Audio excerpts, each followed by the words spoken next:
So today's class 9. We're going to, the outline we'll do today is take 20 to attune, like we did last week. Then I'll review the main points from last week. And then we'll talk about empathy and awareness. And then we'll do the empathy guessing game. We'll do the second part of that. Okay? So let's take a minute. I know you guys have all different time zones, different things going on. So just 20 seconds, ground into your heart. Ground into your feelings. Okay? How do you feel? Just ask yourself, how am I feeling right now? And Narottam gave me this to share with the group. You can see all these different faces. Sometimes if you just read a word, you're like, I don't know what even that is. Especially if English is not your first language, you know. But you can see here, sometimes it's easier to just see the face and say, oh yeah, I'm feeling like that one. That one, you know. So some of these are like surprised, confident, sleepy, suspicious, shy, tired, embarrassed, right? So just check in for 1 minute and see how it is that you're feeling right now in this moment. How are you feeling in this moment?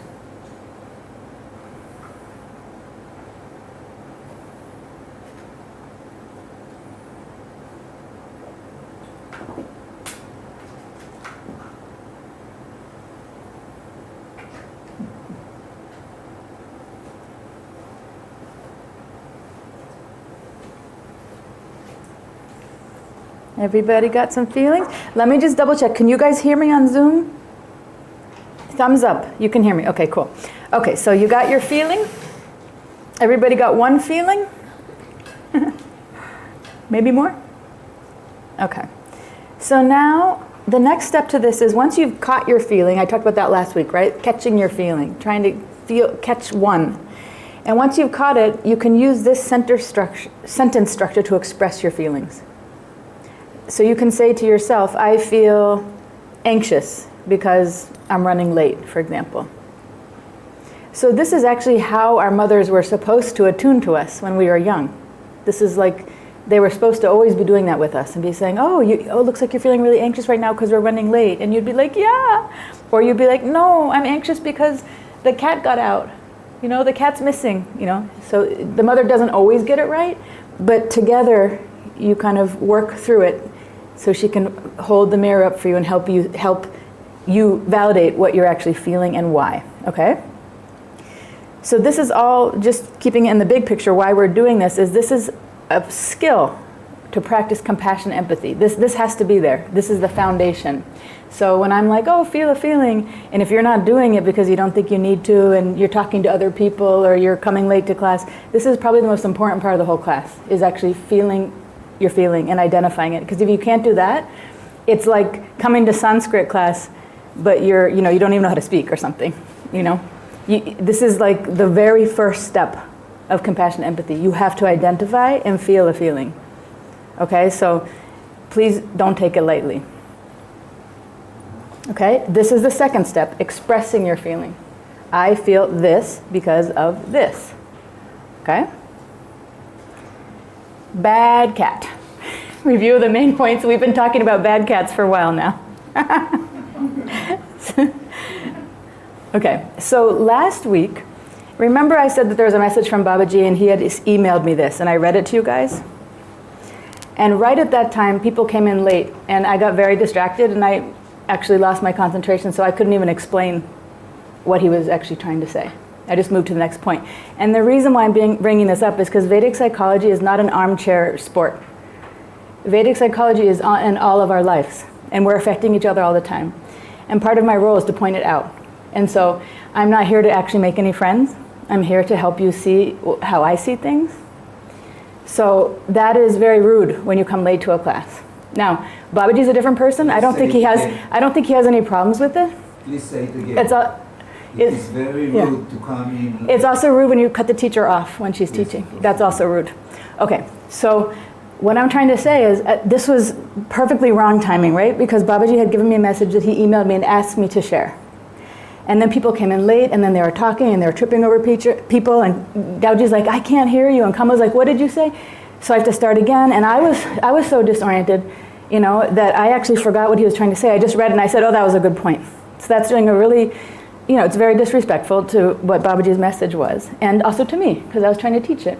So I'm bringing it up because if you had empathy, not even compassionate, but just empathy, you wouldn't come late to class. And if you did, you would apologize to the teacher, you would explain why, maybe you have a reason, and maybe the teacher agrees. And if you come in, you would not interrupt everybody else around you. You'd probably be very quiet, maybe you wouldn't even come. Maybe you'd listen to the recording. Okay, so I'm not trying to be harsh, but if you are in the mode of Thomas, you won't pick up on this, so I have to say it. Okay. So now I had to reach back out to Babaji and I had to tell him what happened, and I had to say, so I didn't get to say your message, can you please tell me what you wanted to say? So here's what his punchline is from last week's message. The highest form of love in all the world is the gopis' love for Sri Krishna, okay? This requires the highest form of empathetic attunement possible to feel that, to feel what the gopis are feeling with Krishna. What we're doing now is learning how to attune to our heart by practicing compassionate empathy. Okay, that's what we're doing every week. This is a spiritual practice on the path of bhakti yoga, preparing us for the ultimate attunement of our heart with Guru and God. Okay, so this is no joke what we're doing. I tend to teach in a very practical way, and I think people don't understand the power of what I'm teaching sometimes. You think, oh yeah, feelings wheel, haha. This is the foundation of what you have to learn. And if you want to be advancing, this is all based on that, okay? So this is a review, cognitive versus affective empathy. So cognitive empathy is thinking, remember? I can understand that you're feeling hot. I can understand it, but I don't feel hot. And I don't feel bad for you that you feel hot. I just understand, okay? So you're taking another person's perspective. It's called perspective taking. And you are imagining what it's like to be in the other person's shoes. You can understand their feelings too. So you can say, I understand you're feeling angry right now, but I don't feel bad about that. I just understand it. Okay?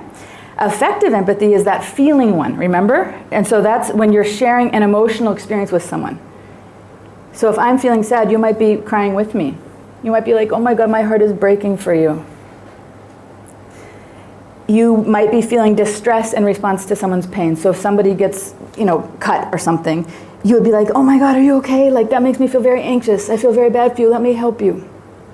Right? You'd be feeling distress. If it's cognitive empathy, you can say, oh, I understand you're in pain. You should go to the doctor for that. I understand. And I understand that I need to help you, and I'll get you I'll do all the things to help you, but I'm not feeling something. Okay? So what the other person is experiencing emotionally has an effect on your emotional state. That's affective empathy. What I'm feeling emotionally, you're going to be feeling it too. Okay? But cognitive is not. You're not feeling it. I'm not going to affect your emotional state. Okay? If I'm cognitive. But affective, you will. You're more like one heart. But remember what I said last week about affective? If you're only affective, you can go too far.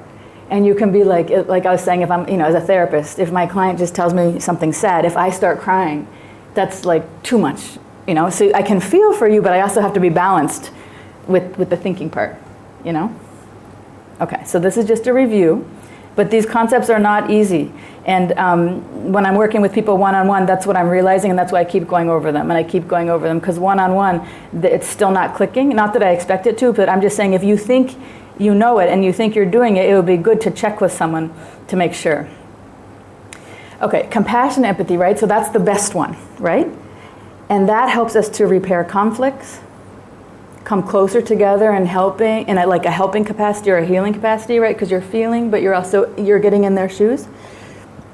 It helps you work collaboratively.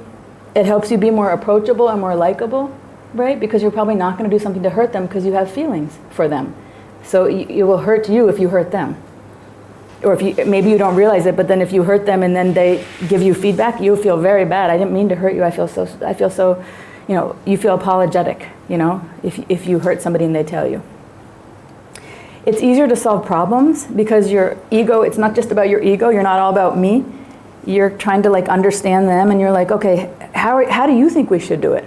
You don't just come to a meeting, if you're working in the business world, right? There's some people who just come to the meetings and they just blast, right? And then there's some people who you love working with because you're like, what's your idea? Oh, that's cool. Okay, let's and you start collaborating, and it's really fun when the two ahankaras go down and you can collaborate, right? Versus when you feel like you can't solve problems with someone because they're just like, no, that's not going to work, and that's not going to work. Or they'll just call you up and just tell you their idea or tell you what to do. And then they're like, got it? And you're like, okay. And that's it's not a conversation, right? They just blast you. So it's hard to solve problems or work with people if they don't have compassion and empathy. You feel connected too when someone has compassion and empathy. You're like, oh, I really like that person. Why do you like them? Probably because they listened to you and they validated your feelings and they heard you, and they didn't, they were respectful of your time. They were respectful of your feelings. They didn't tell you what to do, they just heard you. So that's compassion and empathy. And if they felt for you too, like maybe you told them a sad story and their eyes filled with tears, then it's like, oh, that person gets me. It's compassion and empathy. It helps you be more productive because you're not fighting with them and you're not triggered by them. It helps you be very creative, right? Compassion and empathy. Because you're in your like good place and you're open and you're looking to connect. So it's very creative. You're like, oh, what did you think? Oh yeah, me too. Okay, let's add to that, and let's pull this third person in too. I think they might have some good ideas, right? So you're in this mode of union, of trying to connect with a lot of people when you have compassion and empathy. It also helps you be kind, right? Because you won't be able to actually hurt somebody if you have very high compassion and empathy. You're very in tune to other people's feelings and how you could potentially hurt them. And you also are in tune to what they need. So you'll be doing kind and caring and giving things, but not to your detriment, not in the codependent way where you hurt yourself as a result. You're balanced yourself too. And then you give from this very full place. So of course, because of that, you're going to have harmonious relationships with other people, and you're going to understand and anticipate the actions of others. Okay, so the barriers, this is still review, the barriers to empathy. You see the caddies in jail. Here's some barriers. So as a child, it's hard to be empathetic if you didn't have parents who were empathetic to you, How are you going to learn that if you didn't have people being empathetic to you? You don't just come out of the womb being super empathetic. If your parents were not tuned into you, if they were hurtful to you, if they were selfish, if they're emotionally neglectful, if they weren't there, if they were working, if you were, you came home to an empty house, how are you going to learn empathy? That's mostly by the mother, being right there with you and attuning to you. And also the second part is how you were treated as a child when you expressed your feelings. So if you had a parent, just say, who was depressed, or if you had a parent who was an alcoholic, or if you had a parent who was just selfish, or maybe they went through a divorce and they're dating and they care more about dating than you, or maybe you were fine, but maybe one of your siblings was sick, or had a serious problem and needed more of the mother's attention. There's so many reasons. Or maybe you're from a really big family, like 8 kids. How is the mom going to attune to 8 kids, right? So there's a lot of reasons why it would be possible that your mother could not attune to you in the way that you needed. And also when you express some feelings, maybe she wasn't even there, So then you're going to get the message that your feelings don't matter, what you think doesn't matter. So then how is it that you're going to be some great empathetic person as an adult? It's just not possible. So that's why I'm not saying it's not possible ever. I'm saying first you have to see where you stand, and then we have to do the work to get you there. So the messages you received as a child also about the value of your emotions. Last week I talked about how, boys don't cry and girls should be passive. She shouldn't say what they think, So we get messages about not expressing how we feel. So then barriers to empathy as an adult. Because of these things that happen as a child, lack of attunement basically, then you have a fear as an adult of feeling your feelings. The majority of people that I work with individually, they either don't know what they feel, or they're scared to feel, or right when we get just to the point of going into some scars with the inner child, they're like, oh, I'm done with my therapy now. It's like, of course you are, It's very scary, and they may not realize they're afraid. They will have a really good reason why they've stopped therapy. But it's never really that. Usually it's because we're hovering right over the most painful samskara. We're circling right around that. And then they're like, oh, I'll be back. And then maybe they don't come back, So I try to explain why, but I'm just talking to the cognitive side, The heart is scared and they already have the defense mechanism on how to get out, Or there's a fear of getting stuck in the emotions with another person. So if you're not very in tune with yours and you don't know how to deal with your feelings, how are you going to sit there and be in tune with someone else's? So then it's kind of, that's also a barrier to empathy. Because how can you attune to someone else if you're afraid of their feelings or afraid of getting stuck and these are too messy for me? So then you kind of unconsciously shut down and you have basically superficial kind of conversations. You're not really heart to heart. Okay? Other barriers are just your own feelings. If you're feeling angry, how are you going to attune to someone else? You know, if you're feeling hatred towards someone, you're not going to be like, oh, so empathetic to that person. If you're feeling jealous of someone, how are you going to be empathetic? How are you going to see their side? You know? So your own feelings can also be big barriers to empathy. So then last week I talked about 5 ways to improve on our empathy, right? Upon our empathy. So putting aside our viewpoints, which is super hard to do, but that's one way. Using our imagination, like trying to imagine, oh my God, what would it be like to be them? And oftentimes when I'm working in individual sessions, I'll say, imagine that you're a news reporter. You know, forget that you're Dowji. Imagine you just came to the scene and you've got to get the story about Kamala and you don't even know who she is. You have to drop all of the knowledge you have, all of your feelings about her, all of the past stories with her and just be like, Kamala, so tell me what happened. And then you just get the story and ask her and ask follow-up questions. It's a very powerful technique, you know. And then you use your imagination and say, oh, so that must have made you feel so angry when this and this and this happened, you know. It's very powerful. And that's that third point of listening very intently. Not trying to think of the response to say, not trying to tell them what they did wrong or what they should do or how you felt. Literally just trying to catch their feelings and ask more and more and more about their feelings. So that also relates to this point about being curious. Oftentimes when we're talking to people, we're actually not curious. What we are is desperate to be loved and desperate to have somebody see our feelings, right? We're not really that curious about someone else unless we want a little gossip about something, you know? But otherwise, how are you feeling? And do we really mean it? Do we really want to know how they're feeling? A lot of times we don't, and it's just like too much information, you know? So we can't handle it, so then we try to tell them, well, you should do this. You should do that to take care of it. That's not really empathetic. That's telling them what to do because you don't know how to deal with feelings. So that's that last point, trying not to fix other people's feelings. Just holding the space for them to feel how they feel. Okay, so that was the review. Now I'm going to go into this week, I'm going to talk about empathy and awareness for a little bit. So this is from Babaji on empathy. Okay, he said everyone has awareness of one's own feelings. Use this as the basis of dealing with others. Sri Krishna made it more explicit to Arjuna while giving the definition of a yogi in Gita 6:32. O Arjuna, in my opinion, a person who sees by comparison to one's own self the pleasure and pain of all creatures as his own, that yogi is considered the best. So that's empathy right there, right? You know your own pleasures, you know your own pains, and if you're very much in touch of that, which is why I keep saying, take 20 seconds to attune, keep attuning to yourself. It's not a selfish act. If you can do that very well, you're an attuned instrument, and then you're going to pick up on other people's pleasures and pains, and you won't do that to them. He also said, Babaji also said that on the basis of our own experience of our own pain and our own pleasure, we can understand the pain and pleasure of others. We should not do anything that would cause pain. We should act to give pleasure to others. And so that's hard to do if you're not in touch with your own feelings, right? Or if your feelings are so painful that you just want to tell them, you just want to offload your feelings to someone so they'll hear you. You know, it's very hard. How can you give pleasure to someone if you don't have pleasure inside of you, right? If you're not feeling good. But that's the goal anyway, right? And it starts with our awareness. So some of you who are in my generation might remember, if you're from the US, Mr. Rogers. I used to watch him every day after school, and he would always say the nicest things. He said, there are 3 ways to ultimate success. The first is to be kind, the second way is to be kind, and the third way is to be kind. He was very sweet. So anyway, I made up the little saying, use your mind to be kind. Okay? So being kind requires something called radical self-acceptance. Some of you guys may have heard of this.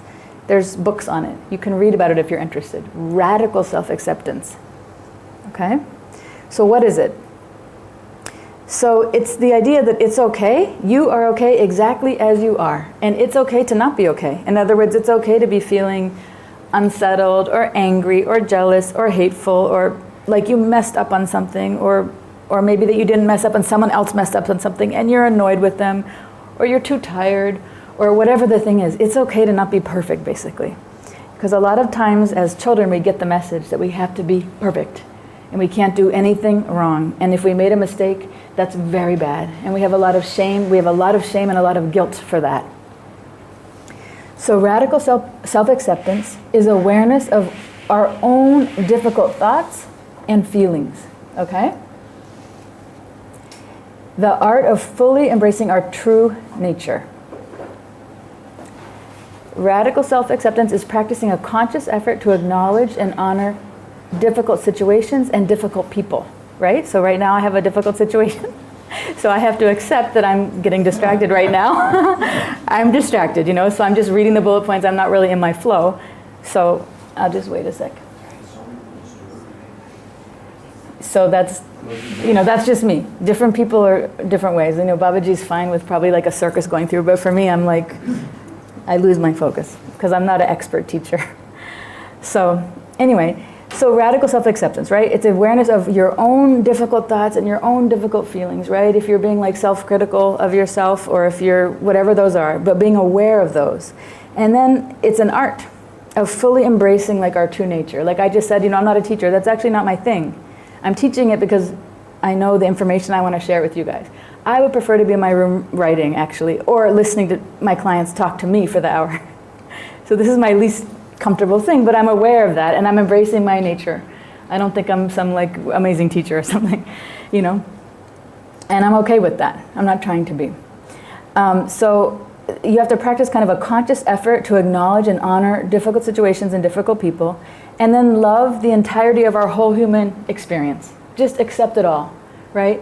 So just embracing whatever is going on and kind of flowing with that instead of rejecting some part of ourselves that we think is bad or wrong or imperfect or some part about somebody else.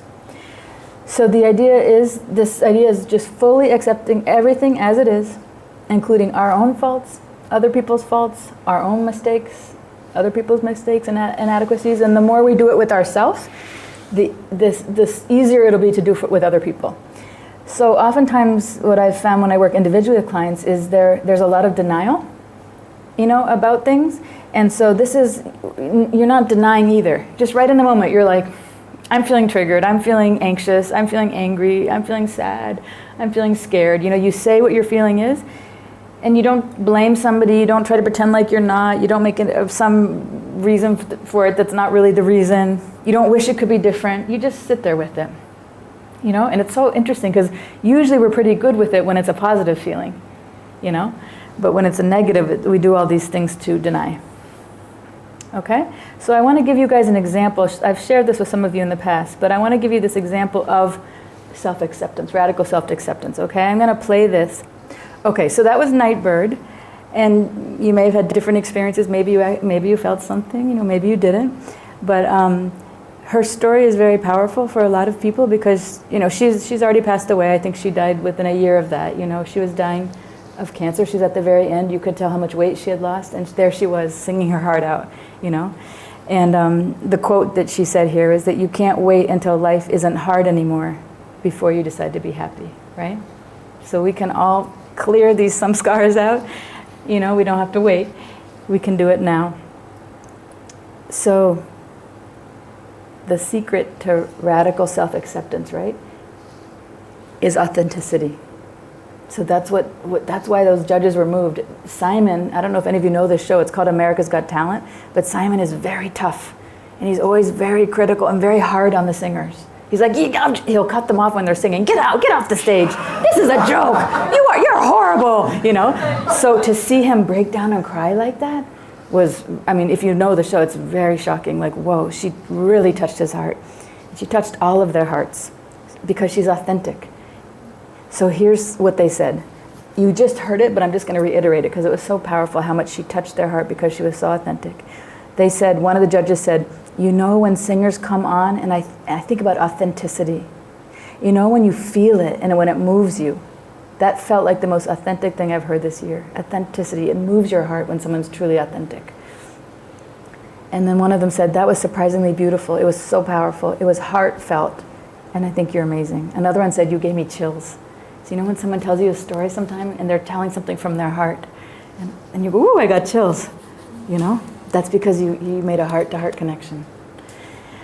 I agree with what he said about authenticity. There was something about that song, the way you almost casually told a story of what you're going through, and and that's when Simon was like, he was actually holding back his tears. And he said, and then later on he said, God, that really got to me. So she pulled his heartstrings, And she wasn't trying to do it, that's the other thing. She just was herself. She was in her heart, and she was in her story. She was grounded and situated in herself. And that moved the hearts of all the judges. And one of the lady judges says, it pushes all the heartstrings buttons, doesn't it, right? So radical self-acceptance leads to radical other acceptance, right? So we're trying to not do all these things to hurt each other, and especially if you're on the path of bhakti yoga, I don't want to make an offense, and I don't want to be this, and I don't want to upset the person. But it's really hard to do if you haven't accepted yourself first, right? And we often get the message that is so selfish. I'm just this body, or I shouldn't indulge in myself. So I'm not talking about indulgence. I'm talking about basic, baseline stuff that you didn't get as a kid from mom. So radical other acceptance, right? It comes from radical self-acceptance, and that's the core of compassion and empathy, the core. So this radical other acceptance is the commitment to loving everything and everyone, from a very genuine place because you love yourself and accept yourself. And that's embodying this interconnectedness. Okay? So compassionate empathy, where does it start? With introspection. Welcome to Vrindavan. That monkey probably pulled off somebody's mirror off their off their motorcycle, right? It's like, what did I do something wrong? Not me, So introspection, it increases our self-awareness, okay? Because we're trying to get high self-awareness here, right? How do you do it? You have to introspect. But a lot of us don't even know how to do that. When we introspect, what we do is we analyze someone that we're mad of, or mad about, or some situation that we're stressed about. We're not really doing probably a very good job with introspection. So you have to introspect by going with your feelings, not what you're thinking, your feelings. That's why I gave the feelings wheel. That's why I keep doing it as a morning practice when we first start at the beginning. Not morning practice, but beginning practice, Oftentimes I'll tell my clients to do it in the morning first thing. That's why I said morning.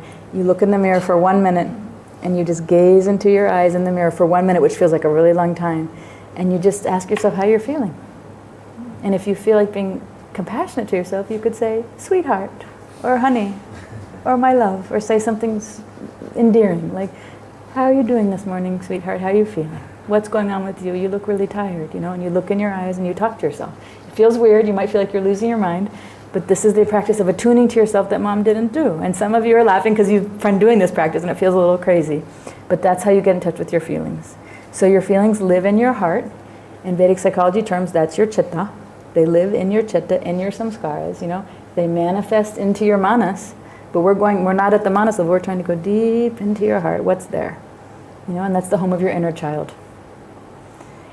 And then once you feel a feeling, once you're like, ooh, I felt something, okay, good, then you validate it. And you say, of course you're feeling tired. You were up all last night because the people next door were having a marriage party and blasting the music all night, so of course you're tired. You want to validate it. You don't want to say, tired, just get up and get going, you're late, And then you nurture the inner child by saying, what do you need right now? I know you're tired, there's nothing wrong with being tired. What do you need, a nap? Or you try to do something to help yourself not feel so tired, basically, if that was the example, okay? So here's lack of empathy. The cat is holding a sign, he's in jail again, and his says, I hate people.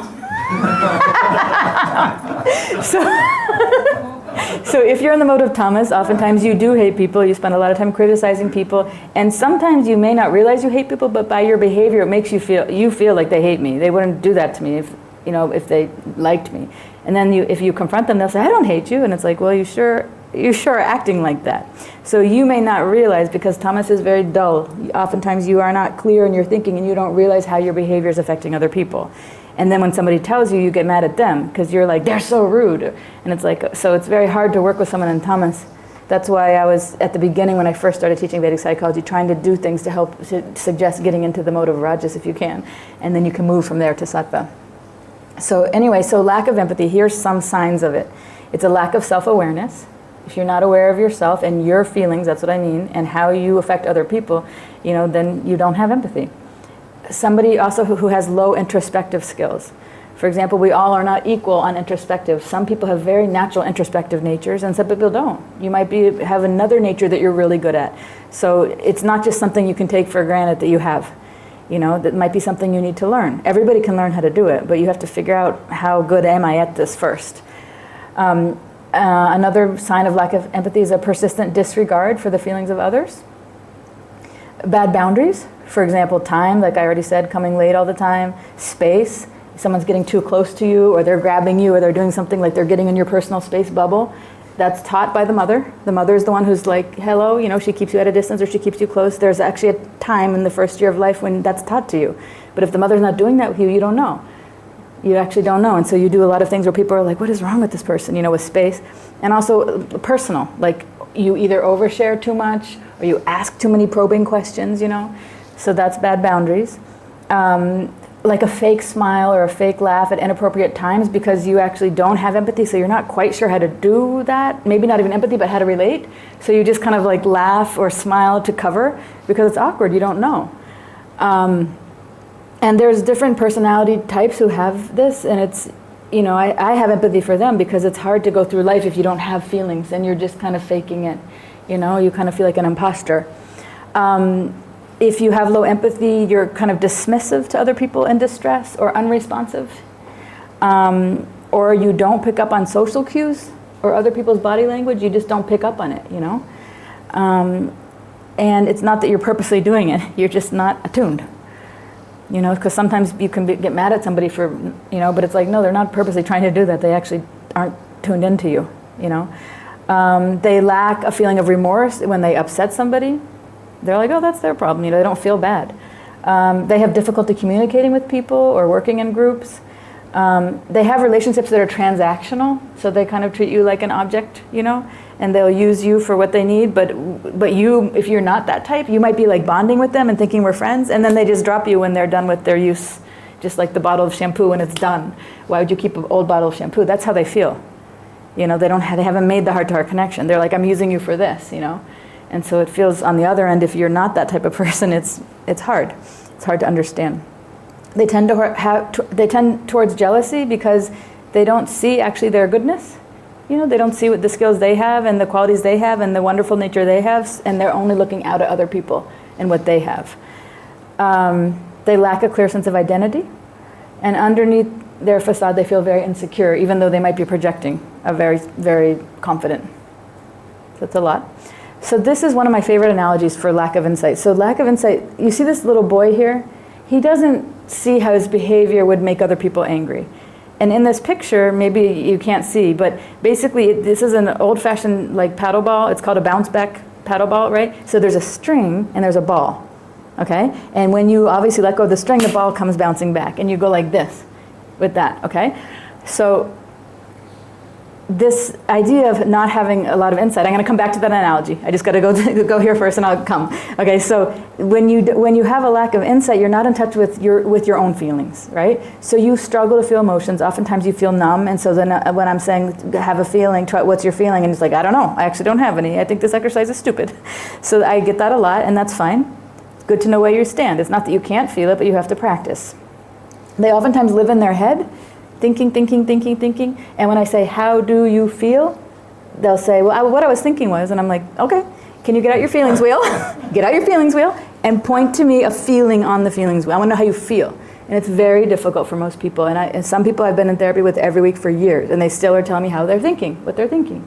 It's not easy if you're not wired that way. And the more older you are, the more years you've been thinking and not feeling, this is a very difficult one to undo and think of it, operate a different way in your heart, So if you're trying now to start practicing getting in touch with your feelings, be patient with yourself and be gentle.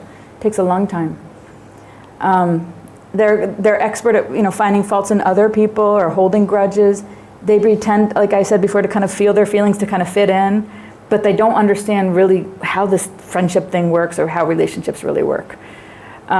And they can't figure out, why do people respond to me in these negative ways? What is wrong with these people? What is wrong with them? Because they're not attuned. So they're saying that quite often.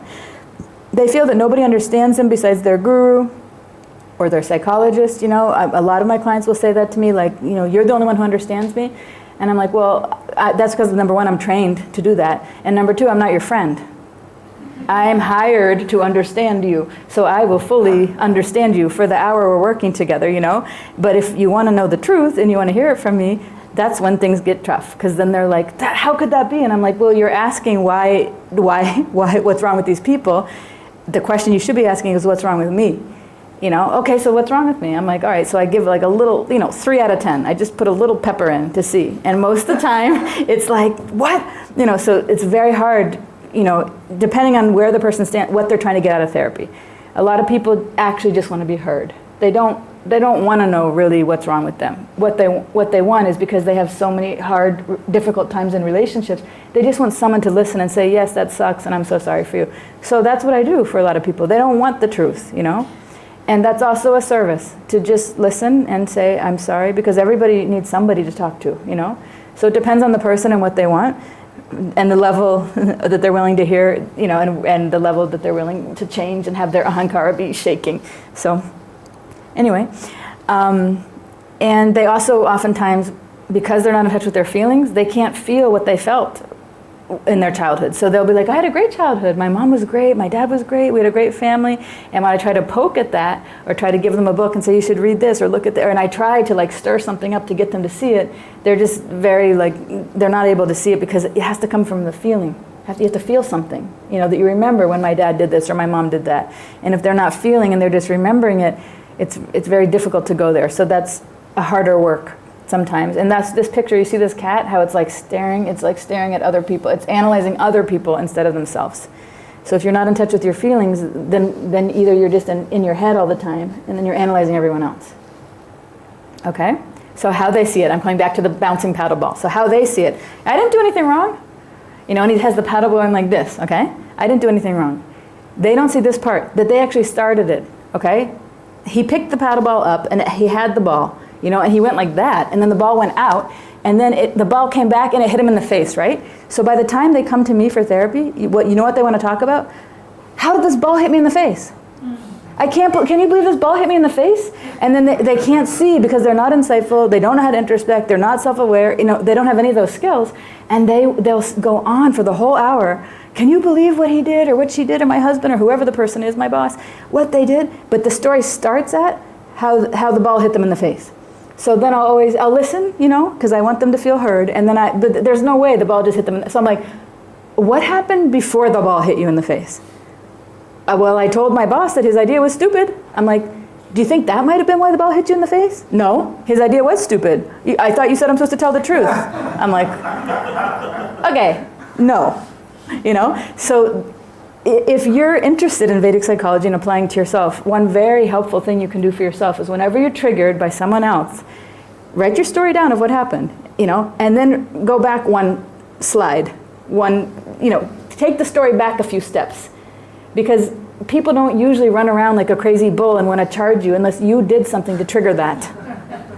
Okay? So what is it that you did? Because just imagine you're like, no, forget that. I just want to talk about what they did. Great. You're going to be in therapy the rest of your life, because there's always going to be somebody who triggers you. There's always going to be somebody. You know, so if you want to actually get out of these problems quickly, figure out what you did to trigger the bull. You know, and sometimes it's so subtle. It is so subtle. You're like, I had no idea that would upset somebody. No idea at all. But that's a very humbling act to realize, oops, okay, that did actually upset somebody. And I did trigger them. And how can I change my behavior? Because remember the quote I read from Babaji? You should be trying to please others. You should not be trying to upset others. You know, and you should not be trying to use others to please you. So how can you be pleasing to others? Understand their mind and don't upset them. Right? So here's the example. So the boy, he throws the ball, like on the thing, with the huge elastic wire thing, and it slaps him back in the face. And then he's like, he's shocked. Why did they do this to me? I didn't do anything to deserve this. Can you believe them? Look at what he did to me. They're so triggered for nothing, no reason at all. I mean, why would they be upset with me? It must be their samskara. Their samskara. They have such a big ahankara. Their ahankara is so big they can't even see their own issues. They're so strange for having this overreaction, don't you think? So this is my life all day long with my clients, you know. I listen to this all day. And so nothing wrong with that. We all say this. But what I try to help them see is, yes, ball hit you in the face, like I said, and yeah, you can think all those things, but what's your part in this? What is your part? And, this is even harder when I do couples therapy, because they're both basically telling me how bad the other one is, and I'm like, hold up. What's your part? I don't have any part. Oh, I'm sorry, you're some enlightened being. And what's your part? I don't have any part either. He shouldn't have, she shouldn't have. I'm like, so it's super hard. But this goes on all day long in our minds, whether you're aware of it or not. This is the function of ahankara. This is what ahankara does. It's your fault, and you did it, and you shouldn't have done it, and here's what you shouldn't have done. And then we want to go tell the other person, you did this and you shouldn't have done that. So that's the state of the mind, And if you want to get out of it, you have to figure out, okay, what did I do to cause that person to react like that? And then how can I take responsibility for that? Maybe it's an apology to that person. Maybe it's nurturing your inner child. I don't know what it is. You have to figure that out. But this is the work of Vedic psychology, the practical work. Okay? So how others see somebody who operates like this, somebody who has no empathy or low empathy and lack of insight. They're difficult. They're cold. They're stuck. They're immature, insensitive, manipulative. They're hogging attention, right? Because they're not aware of how they affect everybody else. You feel unsafe around them because they freak out. You feel like they're rude, they're annoying, they're selfish, they're deceitful, they're clueless, and they're angry. So this is what I hear a lot. This is like the summary of when I'm talking with my clients, what they're saying about the person who's triggered them,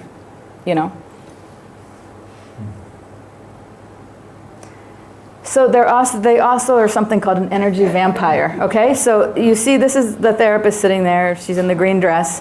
And then the lady is like sucking her brains. Sometimes Babaji says that person was eating my brains or eating my head.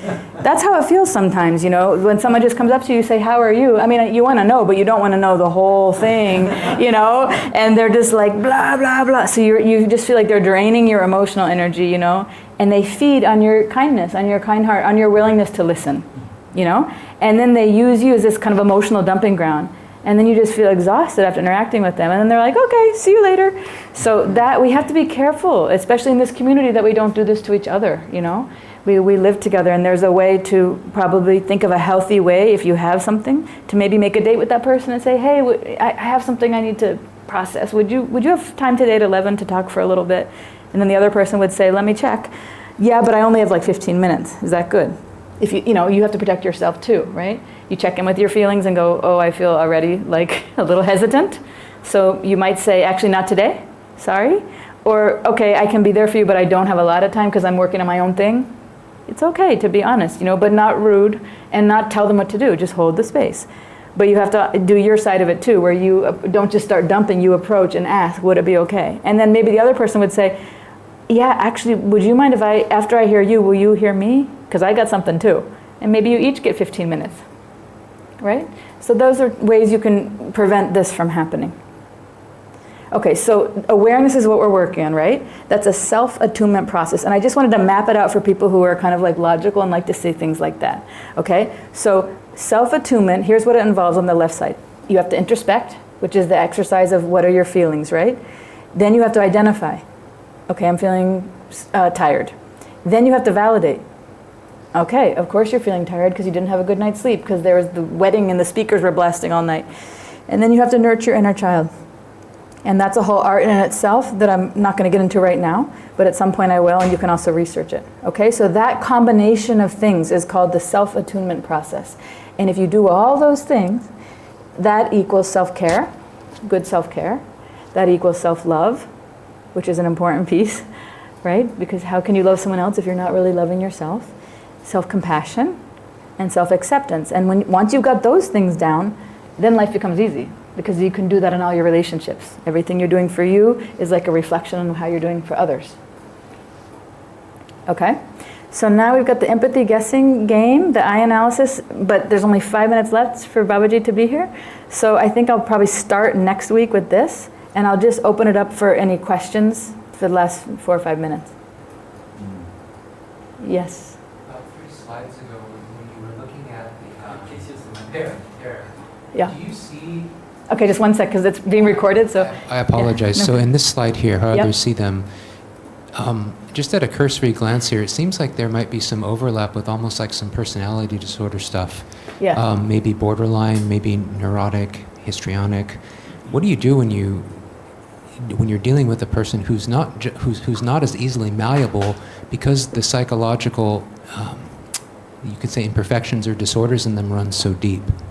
What do I do when they're not able to really change, or they're not able to see it? Not necessarily you as a therapist sitting across from somebody in your session, but like, just in our community. everyday world, Yeah. when we're dealing with a person who's just very entrenched in these kinds of things. Yeah. But again, because it might be a personality disorder. Right. So the thing about personality disorders, the ones you named and a few others, is that one of the main things is they have a lack of insight. Right? So they have a lack of insight, they have a very low ability to introspect, and that's why it's always everybody else's fault. So what you do when you're in the community with them is you realize, you see them where they stand, and you be very kind and loving, but keep a strong boundary, So that means you have to kind of protect yourself, otherwise you're going to get sucked in, So that's the idea, but the idea is not to tell them you have a personality disorder, like you wouldn't, or to make them feel bad about it, because it's very difficult to change that. So the idea would be just to, if you see where you stand, and if you're being kind and loving to yourself, then you see where they stand too, and you're like, okay, that's what they've got, and they're probably in the best place in the world if you're here, because, with Babaji and bhakti yoga, that can also get you out of that, combined with Vedic psychology. So you just try to stay in your lane, which means then not trying to change them, just hold the space for them, but within boundaries. So, because those personality disorders usually don't have good boundaries, right? And they can suck you in, and then the whole day is gone, right? Yeah. Good question. Anyone else? Vilas? I'd like to ask one question about empathy. Maybe you could elaborate on how much is it necessary that I have felt what the other person is going through in order for me to, feel, have this affective empathy, or even to have cognitive empathy. How necessary is it that you have felt it? You mean that you feel it when you're then, or that you felt it like at some point in your life? Yes, that I had felt it at some point in my life. At some point in your life, okay. Yeah. That's a good question. I don't think it's necessary, because there's many things that I have not experienced, but I can feel, So I would say, just say somebody gets in a car accident. I've never been in one of those. I've never even had stitches, but if I see that, I'm like, oh my God, they must be. So I wouldn't say that you've had to have experienced it yourself. So it's something like that when we see it, the feelings that there are a couple of basic emotions, which we probably all have felt at some point, and then we can recognize them, even though we haven't felt the exact thing that someone is going through. Yeah, that's one way to do it. Yep. You could start with, okay, what are the basic feelings I know that I've felt? And just go with that. Because even if you're in the ballpark, like as a therapist, I don't peg everybody's exact feeling every time, but if I'm like, okay, I know it's a negative one. I can tell that is it angry? No, not angry. What is it? Oh, irate. Oh, not irate. Oh, frustrated. But so that's the right idea. Get in the ballpark of things that you felt, and then you can get close enough to the other person's feeling. You don't have to get the exact one. Or even just, they're disturbed right now. They don't seem peaceful. That's enough to say, okay, they're disturbed. I'm not going to poke them even more. Or they're in a rush. They seem like they're moving quickly. They must be stressed about something. I'm not going to ask them a question right now. So, you know what I mean? So you don't have to get it exactly. That's a good question. Does that make sense? Okay. 8:30, Babaji's time. Thank you guys very much. Haribol. Haribol.